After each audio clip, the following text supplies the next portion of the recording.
Welcome to another episode of Sandy Garbo. It's not Sandy Garbo, it's The Adventures of Almost. Basil Zero. Today, we're getting over it with Bennett Foddy. Holy shit, this game. Prior to coming into this game, I knew what I was getting into, and I got exactly what I expected. But okay, so let's back up before I just whatever.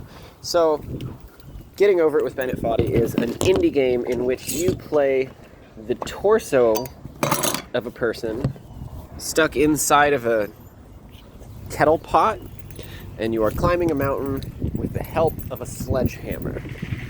It's exactly as absurd as it sounds, and then some, because the mountain that you're climbing, as Bennett Foddy explains in the narration, is just a mishmash clump of stock 3D files.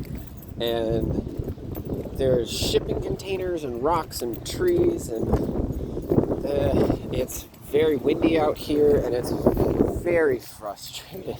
Intentionally, on purpose. It's one of those games that's very, very difficult on purpose. I believe the tagline that I was aware of prior to playing it was that sometimes you make games to hurt certain kinds of people.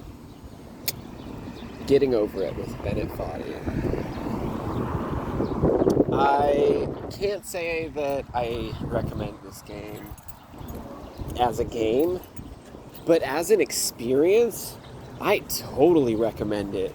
It was so interesting and frustrating. I played it for an hour straight before I did not beat it. I did not get past the shipping container crane ledge thing. I don't know if that was a physics puzzle or if I don't know. I only got up to it a few times and then accidentally went back to the very, very beginning of the game, because part of the joy, that's the word choice I'm choosing right here, part of the joy of Getting Over It with Bennett Foddy is that at any point you can get sent back to the very, very beginning and all of your progress completely lost. All the while there is, like I mentioned, the Bennett Foddy's narration. There is narration, a little bit of it audio, and a lot of it text. There's different quotes about failure and trial and error and struggling, and both from Bennett Foddy and from different sources, like Shakespeare, and I don't know. I don't remember any of them. But at the time, I felt like they were very, very relevant. They're well timed, you know. You get much farther in the mountain, and then you fall back to the beginning, and then you're just like, you can't see me, but I'm shaking my head and I'm kind of gritting my teeth a little bit. Well, you just kind of sit there for a minute. You're just kind of like, I don't want to keep doing this. But then you're like, okay, you know, maybe I can do this. Maybe I can do this. You can see a lot of times where I end up just like holding still and trying to plan my next move. Like, okay, well, maybe if I'm careful, I'll do better. It's a little bit. It's a lot of trial and error. It's a lot of, the mechanics are literally, you can swing the hammer. You can move the hammer. That's all you can do. And it is very difficult. You catch edges, but then there's physics of, but metal aren't going to have the same tension or friction levels as rock and metal. So you have to figure out like what the surface is that you're dragging your body across. It's very odd. It's a very odd game. Like I said, I would not recommend it as a game, but as an experience, definitely give it a go. By the end of the hour, I was like, well, I'm never playing video games again. I'm going to go do the dishes and do something with my life. It was very, very inspirational in that way. Yeah, I did end up playing video games again. I did not end up playing Getting Over It again, but I did keep it on my home screen and just kind of look at the icons. I played it on mobile. I did keep it on my home screen and look at the icon every once in a while.